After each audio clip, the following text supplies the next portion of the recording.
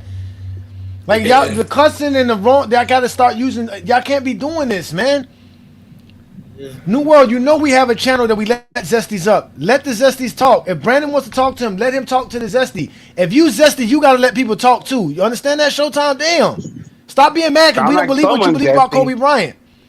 You are Zesty because you can't prove nothing you just said. How are you going to say Kobe Bryant's a top player in 2001? What? How is Kobe the best player in 2001?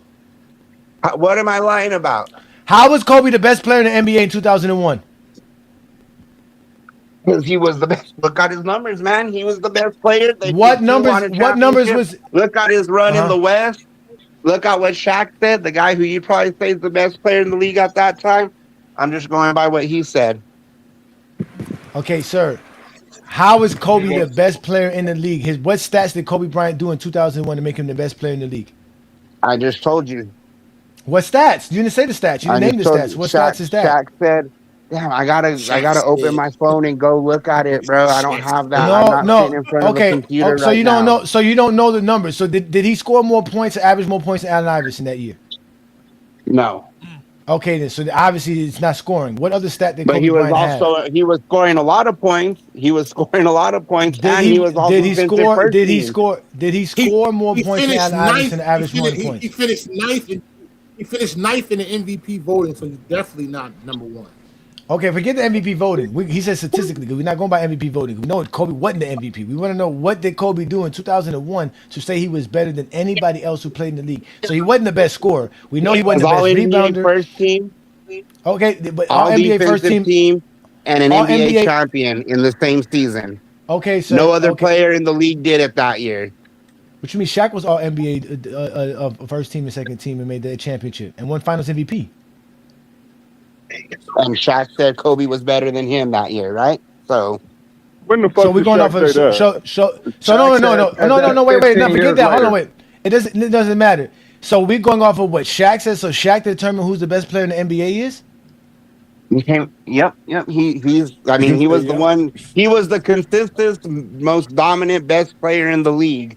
Okay, so I think his word has a little bit of weight. If Shaq thought Kobe was the best player in the league, why back when he came back into the league in 2003, he told Kobe to pass him the ball, that he was the best player. On the ego, team. Right? No, what's Kobe ego? Bryant didn't agree with it. He okay, came but in no, trading but out of shape. So by 2003, Kobe was no longer the best player in the league because Shaq didn't think he was. Correct? No. All right, so 2003, 2002 and 2003 Kobe don't deserve the MVPs because Shaq didn't think that. So we got 2001. Okay, 2004. What made Kobe the MVP in 2004, or the best player in the league then? The eye test, bro. You watched it. Don't hate. No, how many points did Kobe average? We did watch it, and we saw him not want to pass the ball to Shaq, so we didn't think that's a good enough player to be the best player in the league. I'm done. I gave him a chance to speak. Once we give you a chance to speak and your speaking goes there, then you guys give me no validity to shut down New World. I'd rather talk to New World and have a conversation with a paying GOAT James Kingdom member than to be talking to you Zesties. I'm sorry. You could that is disrespectful. Now you're being disrespectful. Because I'm giving you an opportunity to speak. He said, "Now my eye test said Kobe wasn't the league MVP. Now you're gonna tell me my eye test should show it? Like my eye test literally says Kobe was never the league MVP. I wouldn't even gave it to him in 2008. Me neither. That should have been LeBron's. Yeah, that was actually LeBron's too. I think they wanted to give it to Chris Paul, but they gave it to Chris Paul or LeBron James. But that was Kobe's here nigga MVP. Like here nigga. Always fucking crying about it. He also one of the niggas that's crying to the media because he can't get awards and accolades. Just like Jeffrey, just like his idol, nigga. I think he just wanted to argue, just to argue. No, I know he didn't want to argue. You know, that's why we call them Zesty. That's why we call them Zesty, because instead of talking about this, they want to talk about everything else. It's fun to have them talk. It's fun. Okay. Having this. As soon as they start talking about how Kobe did this, Kobe did that, it leads to Kobe not being the greatest. You know, then I woke up around. New World, you see who got the most delusional? It's Kobe. Bro, that's why I don't be wanting to hear it, bro. Like, especially after they start giving this nigga Kobe attributes that he never had throughout his entire career. That's how I know. It's like, bro, you didn't watch this nigga play, bro. You just saying some shit out your ass because you don't like LeBron, nigga. You're not even a real Kobe fan. See, I was a Kobe fan, nigga, at some point in my life. But I can't be a Kobe fan. I can't be associated with these dumbass niggas, man. Nope, that's why we made the song called Zesty Beans. Let me tell you something. This pimping that I got in my blood, it came from a family tree. My granddaddy was a pimp. My great granddaddy was a pimp. I'm talking about pimping been since pimping, since been pimping, They since been scrolling pimping. through the threads looking for any mention of Gold James. Talking Kobe and Jordan, never staying in they lane. Top 5 all time. Now that ain't the truth. You missed MJ's legacy, so now you connecting the two. They'll say, look at the rings, look at his mind. Forgetting by Shaq and Phil, they tryna play blind. Shaq got those titles, Paul also held it down. But they twisting the story round like we weren't around. Kobe fans crying, saying Kobe's not respected, ranking him so high, wanting everyone to accept it. Trying to battle Bron fans, but they know the real deal. In the end of the day, it's that seal the deal. Internet trolls living in denial, spending years online, living in the X-Files. Talking GOAT debates, but they know Kobe not there. LeBron's the King, Jordan's the standard, and they scream it's not fair. Black Mamba vibes while they cling to their dreams, but truth always surfaces, it ain't always what it seems. Bleacher Report list came out, Kobe not top 10, now they all upset, talking about time for revenge. Kobe fans crying, saying Kobe's not respected, ranking him so high, wanting everyone to accept it. Trying to battle Bron fans, but they know the real deal. In the end of the day, stats seal the deal. Dismiss stats, let's play it back. 2-time finals MVP, that's a well-known fact. But when it came to the league, he was never the best in the game. Always a shadow of Shaq, Duncan, and eventually James. Fake Mamba lingo is all they can talk about, arguing in circles while we figure them out. Fear of the Jordan fans got them running in place. You talk about footwork, Kobe doesn't have a foot in this race. So here's the truth, no need for emotions. Kobe is a great, gave his all in devotion, but LeBron sitting high, and ain't no knock. Fighting Bron fans, you should be fighting for Jordan's spot. Kobe fans crying, saying Kobe's not respected, ranking him so high, wanting everyone to accept it. Trying to battle Bron fans, but they know the real deal. In the end of the day, it's stats seal. So don't complain, play the game and learn Kobe's place. Fuck Mamba mentality, we putting the stats in your face. Respect the Kobe, but we'll end this by saying when it comes to the GOAT debate, we don't wanna hear Kobe's name. You'll put your own jersey on, play. About time now? Yeah. How? Baddest duo ever, Superman and Batman. 3 rings. Sacramento, who? What? Rick, who? Hi, Tara.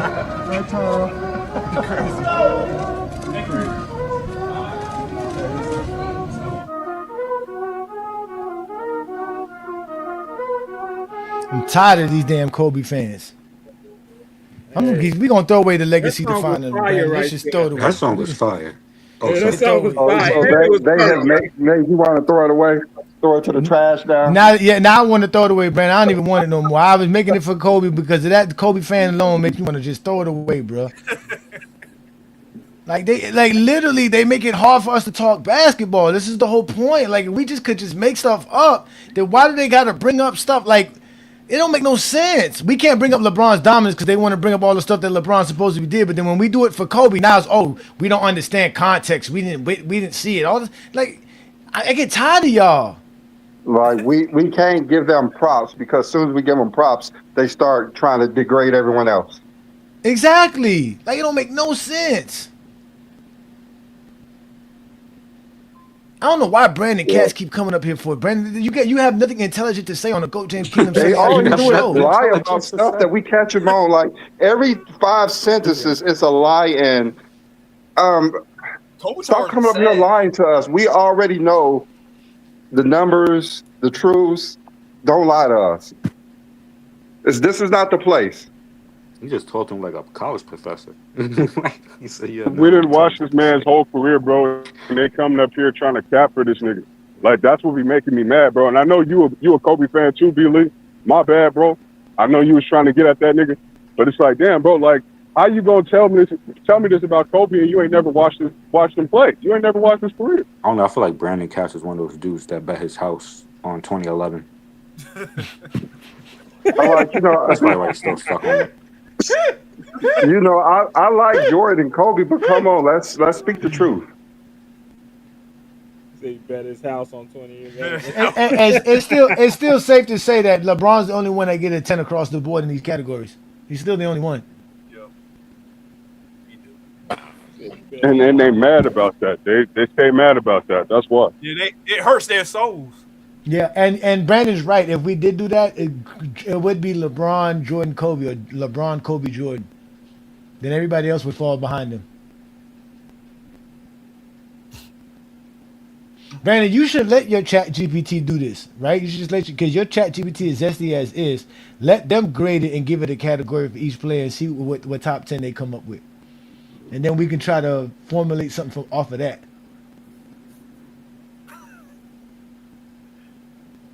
I mean, that's fine. I could do that. I could just tell them just to take the narrative and grade people. And, they could search all the narratives. How did you come up with the skill definer? How did that come up? All this came from ChatGPT. My ChatGPT. I asked it to help me. I asked it to help me create a legacy definer definition for it. So the definition is, again, the official definition for a legacy definer is a distinctive basketball attribute, identity, ability, mentality, impact, or historical distinction that became inseparable from a player's legacy and helps explain their greatness beyond accumulated statistics and accolades. So they gave me 10 separate definers that we can use. So instead of saying it's killer mentality or Mamba mentality for Kobe, there's one for mentality definer. That's a player's competitive and psychological identity, right? And then there's one for skill definer. This one basically is your historical exceptional basketball ability. So that's for players like Kyrie, Kobe, Tim Duncan, right? That not Magic Johnson, Larry Bird, highly skilled basketball players. Joker is another one that would be considered a skill defining for their legacy, right? And then you have winning, versatility, dominance, impact, innovation, longevity, cultural archetype, and I added the clutch aspect because I think clutch should be a legacy definer and as a part of a legacy. So these are just things that we can measure a player for outside of their regular stats and accolades, which is very easy to do. But these are what we call legacy definers. Like we were saying, guys like the Tracy McGrady's and even the Bill Russells and Wilt Chamberlain, where there's no stats to really measure their true greatness. A legacy definer helps do that. So it's just an addition to understanding how great a player is. Because a part of the player's the greatness is their legacy. So we're just trying to figure out though, how do we use it? How do we measure it? How can we apply it to the game so that we can give guys their proper measurement so that we know, because again, we have a measurement to grade players by their stats and accolades. That we can do. We know how to do that. And as you clearly see, we did that before. We was able to grade 100 players using this formula right here, which grade over 60 categories were used to grade players with this particular criteria. So we're just trying to see how can we implement that with this. So that's all we've been trying to do. I mean, y'all have made it as expansive as possible. Like, I think the legacy shit, I think that was, kind of just unnecessary. Like you said, it's like it's the dressing or the decoration on the cake, my nigga. Like, it's not even the edible part either. Yeah. What it is when your favorite team retires a guy jersey who never played for the 1 through 11 is definitely LeBron. All right. So y'all want to let Brandon. Y'all want to let Brandon Katz. Y'all want to let Brandon Katz vent right quick before we get about here. You know what? If you want to let him rant, I'm gonna mute up for this. 5 minutes to vent. Just give him 5 minutes to vent. Okay, let's give him 5 minutes. I'm gonna mute up for this. Y'all got this. Let's give him 5 minutes. Go ahead, Brandon. You got 5 minutes, Brandon Katz. Go ahead, man. Yeah, so first of all, Kobe Bryant was the best player in the NBA from 2006 to 2010. He was clearly better than LeBron, and the separator was the playoffs. Kobe was more efficient than LeBron most years against far tougher competition in the loaded West. Kobe led 3 teams to the finals. He was the best closer in the NBA, and Duncan was not the same player after 05, mostly because of faster precision. Bring up 2011. Kobe was clear. Yeah, 2011, Kobe had knee issues. No, I've said 2011, LeBron 2011, LeBron became better than Kobe. Kobe started having knee issues in 2011, even before he had the Achilles injury. But Kobe was clearly better from 06 to 2010. The separator is the playoffs. We saw LeBron go against Spurs defense. He shot 36%. We saw Kobe go against that exact same defense, that exact same era. He cooked the shit out of them. Kobe cooked the shit out of the Spurs his whole career. But when you're talking LeBron versus Jordan, This is what ends the debate, and it goes to the list that you had. It's what ends the debate. LeBron and Jordan are both great players. So what it comes down to is, what is Jordan's greatest strength and what is Jordan's greatest weakness? Jordan's greatest strength is his scoring, specifically his clutch scoring. What is Jordan's greatest weakness? Nothing. There's not a single person on this panel who can give a significant weakness to Jordan's game. LeBron's weakness is that most of his career, he was not a consistent shooter. He shot like shit in his first 3 finals, including in 2012 when he beat OKC. He shot 38% outside of the paint in that series. He shot like shit in the 2013 finals, with the exception of that Game 7. So Jordan's greatest strength outweighs LeBron's greatest strength, and Jordan's biggest weakness is nowhere near as weak as LeBron's biggest weakness. Jordan's best finals is 93, he averaged 35 a game. That's better than any finals LeBron has. Jordan's worst finals is 96. Still his finals MVP, won 4-1 against Seattle. LeBron's worst finals is 2011. His best finals is 2020. His best finals isn't as good as Jordan's, and his worst finals is far worse. And the key separator between LeBron and Jordan is a more complete player. He can play on and off the ball, he can play in a system, and that's why teams like the 93 Bulls won 55 games to 94. The Bulls did not have to build their entire roster around a player who couldn't play in a system or play off the ball. The main reason why LeBron's teams are trash when he leaves them is they have to play LeBron ball. They have to give the ball to LeBron. He has to have the ball almost the entire possession, which is why LeBron shows up. Let you know that sometimes you gotta shut the fuck up. And this current time is just one of those times you gotta shut the fuck up. I don't think you're a bad person. I just don't want to hear you talking anymore. You gotta shut the fuck up. Yeah, and with that being said, we're not finna sit here and go through that diatribe bullshit here and go James Kingdom, man. We actually talk basketball, not that bullshit you just heard. So again, if you like this type of content, y'all make sure to follow the GOAT James Kingdom platform on all places and all. Oh, we don't need to clip that up. That's just for those who are watching the show. We don't got to clip up Brandon Katz, man. He's been exposed too many times, man. Again, if you like this content, y'all make sure to follow GOAT James Kingdom on all platforms. Y'all make sure to check us out every Sunday noon Eastern time for the GOAT James Kingdom show with B. Lee and A. Johnny. Today, we just gave y'all legacy definers. These are things that define a player's career beyond the stats and the accolades, and we only do it like we do it here at GOAT James Kingdom by using constructive, logical understanding of the game of basketball and bringing it to you like none other. So again, thank y'all for joining us here on another great Sunday afternoon. I want to thank all the DJK members like King John, Iron Man, New World, Najee, all you guys in the comments that are here as well supporting us. Shout out to FYF Sports Debate. Shout out to Alan Powell. Shout out to SB Talk Sports and his channel. And again, y'all, this is the GOAT James Kingdom platform where we do it best and you Zesties always get exposed. Well, I just checked the records and GOAT James Kingdom was correct again. Objection overruled.